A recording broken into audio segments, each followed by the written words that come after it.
ان میں سے نمبر 1 ایران ہے. اگر ہم چلتے ہیں عرب سے مشرق کی طرف تو ایران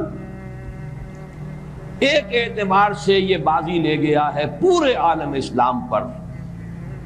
ان کے مذہبی عقائد، ان کی فقہ سے ہمیں جو اختلاف ہے وہ ہے اپنی جگہ پر ہے. آپ کو معلوم ہے میرے بارے میں کسی کو اشتباہ نہیں ہو سکتا اس اعتبار سے. میری جس درجے دشمنی رکھی گئی ہے، جس طرح میرے سر کا جو ہے مطالبہ ہوتا تھا، 2 ہی آدمی تھے پاکستان میں کہ جن کے سر مانگے گئے. ایک کراچی کے وہ شاہ بلیغ الدین صاحب اور ایک نے.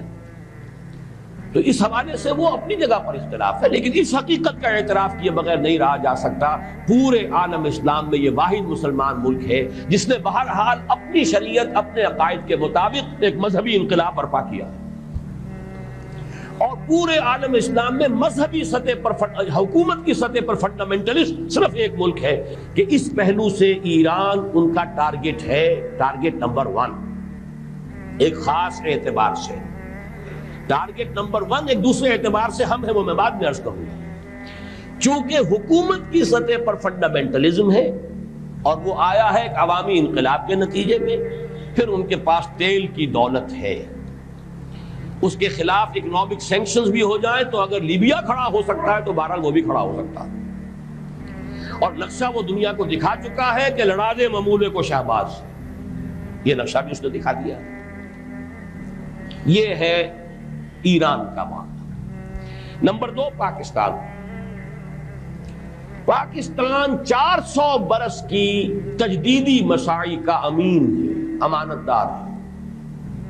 پورے ہندوستان میں مجدد الفسانی رحمت اللہ علیہ، شاہ ولی اللہ دہلوی رحمت اللہ علیہ، سید احمد بریلوی رحمت اللہ علیہ اور ان کا جہاد، پھر اس 20ویں صدی عیسوی میں یا 14ویں صدی ہجری میں علامہ اقبال جیسا مفکر، مولانا مودودی جیسا مصنف، مولانا الیاس جیسا مبلغ، شیخ الہند جیسا مجاہد حریت، پورے عالم اسلام میں ان کا پیرلل کوئی موجود نہیں.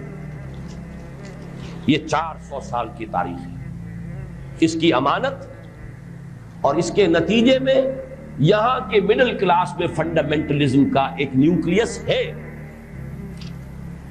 اگرچہ حکومت کی سطح پر کوئی پیش رفت نہیں ہو سکی آج تک، بلکہ اب تو پسپائی ہو رہی ہے، اب پیچھے ہٹ رہے ہیں. وہ ہمارے ان سیاسی جو بھی زعماء ہیں، جو جماعتیں ہیں، ان کی غلطی ہے اور الیکشن ہی کو واحد میدان بنا کر اس کے اندر اپنا سارا وقت و توانائی اور قوتیں ضائع کر دینا. یہ ہے در حقیقت جس کا کہ یہ صدا مل رہی ہے کہ اس اعتبار سے تو پسپائی کی طرف ہے معاملہ، کسی پیش رفت کی طرف نہیں ہے. لیکن باہر والے تو دیکھتے ہیں نا کہ اندر کیا کچھ مواد موجود ہے. اگر مڈل کلاس میں وہ فنڈامنٹلزم کا بارود موجود ہے تو کسی بھی وقت اس کے اندر جو ہے وہ کوئی دھماکہ ہو سکتا ہے. دوسری بات جو ان کے لیے ایک اعتبار سے ٹارگٹ نمبر 1 ہمیں بنا رہی ہے وہ ہمارا ایٹمک نو ہاؤ ہے. پورے عالم اسلام میں اور کسی کے پاس نہیں. اسلامی بم اگر بنے گا تو یہی بنے گا. یہ ہے مختلف اسباب جس کے بنا پر ایران اور پاکستان کو آپ بریکٹ کر لیجئے. یہ اس نیو ورلڈ آرڈر کا جو ٹارگٹ نمبر 1 ہے، ایک اعتبار سے ایران ہے، ایک اعتبار سے Pakistan. Thanks for watching. Please subscribe, like, share Mufti Sufyan.